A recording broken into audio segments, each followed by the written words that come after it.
Ang unang teen artist sa gabing ito, matapang na ginagamit ang talento para makatulong sa pamilya. Ako po si Shel Tenedero, 17 years old. Bata pa lang po ako, mahilig na po ako kumanta.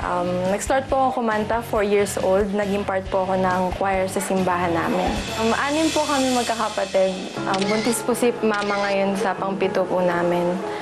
Medyo po mahirap po yung buhay kasi ang daming utang, ganyan. Pero kinakaya naman po namin kasi yung ate ko po nagtatrabaho, tapos yung papa ko rin po nagtatrabaho.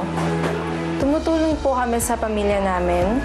Yung ate ko po, online English tutor. Ako naman po, tumutulong po ako sa pamamagitan ng pagkanta sa mga weddings, birthdays, at mga events po.